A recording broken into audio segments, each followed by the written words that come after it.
Les cartes Pokémon. Est-ce que j'ai vraiment besoin de vous présenter ces cartes? T'achètes des boosters, tu les ouvres pour soit collectionner ce qu'il y a dedans, les revendre ou te battre avec des gens. Attends, genre vraiment te battre avec des gens en les lançant sur eux? Ouais, c'est complètement ça. Bah non, débile, tu me prends pour un... Personnellement, j'ai toujours adoré les cartes Pokémon, et ça depuis 2011 lorsque j'ai ouvert mon premier booster de la série, Black and White Next Destinies. Et la sensation que j'ai eue en ouvrant pour la première fois ce booster était si jouissif. C'est donc ça jouer au casino. Depuis ce jour, une grande addiction s'était créée. En y repensant, la Pokémon Company se sont vraiment fait la meilleure affaire de tous les temps. Vendre des petites cartes en carton qui ne coûtent qu'à peine un grainerie à produire en usine avec des monstres qui brillent à plus de 8 $ le booster, pour qu'au final certaines d'entre elles ne soient même pas bien centrées ou ont des petites marques blanches qui ruinent complètement leur valeur. C'est l'arnaque du siècle. Et ce qui est drôle, c'est que ça ne me dérange même pas. Je vous en supplie, continuez à nous faire de magnifiques cartes comme ce superbe Giratina que j'ai manqué parce que... je t'ai pauvre. Et je le suis toujours. Bref, je pourrais vous parler pendant plusieurs heures de toute mon histoire avec ces cartes. Mais ce n'est pas pour cette raison que vous avez cliqué sur cette vidéo. Car comme dit précédemment, je vais vous raconter l'histoire la plus folle et surtout bizarre que j'ai eue en relation avec les cartes Pokémon. Mais d'abord, mettons un peu de contexte. Durant une magnifique période de Noël et de froid hivernal québécois, j'étais tranquillement chez moi à pratiquer le sport qui est de ne rien faire.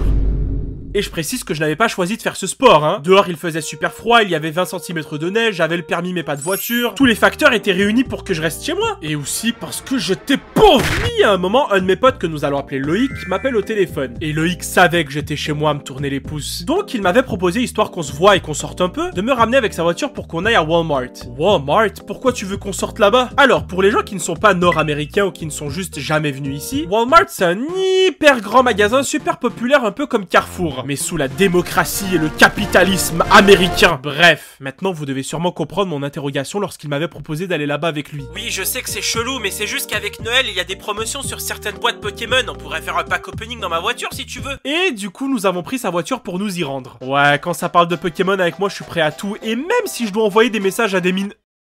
Attends, qui a écrit ça dans mon script?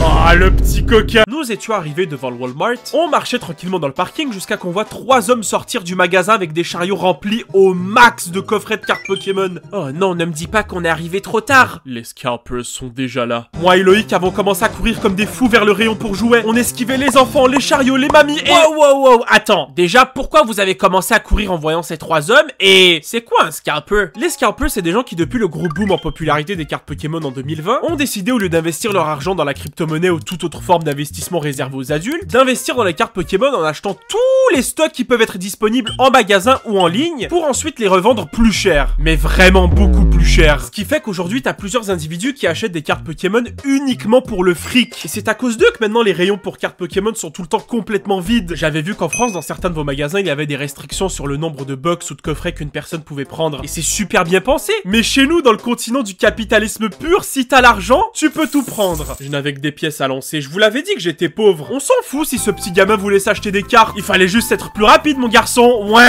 Attention, je ne dis pas que l'investissement dans les cartes Pokémon ce n'est pas bien, mais il faut que ça reste un minimum éthique. Regardez ces gens qui se battent comme des sauvages pour avoir des box. Bon, continuons. Nous étions arrivés devant le rayon des cartes et... Dieu merci, il restait un coffret sur une étagère. Phew, nous ne sommes pas venus pour rien. Loïc met le coffret dans son panier et il m'avait proposé pendant qu'on était ici d'un peu tourner pour qu'il s'achète quelques petits trucs qu'il avait besoin. Forcément, j'ai accepté car qui allait me ramener chez moi dans ce froid glacial et terrifiant? Mais soudain, à la seconde où on quitte le rayon des cartes, un homme vient nous accoster de manière assez agressive en nous tendant un billet et il nous demande qu'il aimerait bien prendre le coffret qu'on avait pour 10 $. Puis juste en le voyant, on savait que c'était un scalper. Il était super pressé, téléphone à la main, il nous regardait même pas dans les yeux. Toute son aura puait l'arnaque. Loïc lui avait gentiment refusé et nous sommes ensuite partis dans d'autres rayons. En allant plus loin, on avait remarqué que l'homme commençait à nous suivre, mais pendant un bon 5 minutes. Et ce qui était trop bizarre, c'est qu'il faisait des petits grognements dans notre dos. On se retourne et Loïc lui dit: est-ce que vous nous suivez? Dès qu'il nous avait entendu lui parler, il avait directement pris de la manière la moins subtile au monde un autre chemin. On s'est regardé en se questionnant et on a continué de tourner dans les rayons comme si rien ne s'était passé. 5 minutes plus tard, on remarque que l'homme nous suivait encore tout en faisant ces petits grognements bizarres. On se retourne une fois de plus et il se casse direct dans un autre rayon. Moi et Loïc, on commençait sérieusement à en avoir marre d'entendre ces grognements et on avait accéléré le pas pour le semer. Puis ça avait marché. Pendant 10 minutes, plus aucune trace de ce type, jusqu'à qu'une main attrape violemment mon épaule. Bon allez, donnez Donnez-moi votre coffret maintenant, vous me faites perdre mon temps. Oh, tu te prends pour qui à prendre mon épaule? Hey, ne me touche plus jamais avec tes mains sales, toi. Main sale, c'est vous le premier à m'avoir touché, vous êtes bien culotté? Je ne sais pas ce que vous faisiez à nous suivre depuis tout à l'heure, mais c'est la dernière fois qu'on vous voit, sinon on appelle la sécurité. D'un coup, le visage de l'homme s'était complètement assombri, et il nous regardait avec du mépris pendant qu'on s'éloignait de lui. Pouah, qu'est-ce qu'il était chiant ce mec. Ouais, tout ça pour des cartes Pokémon. Nous avons continué à nous balader, puis à un moment, Loïc avait déposé son panier pour voir si des shorts de piscine faisaient sa taille tout en me les montrant.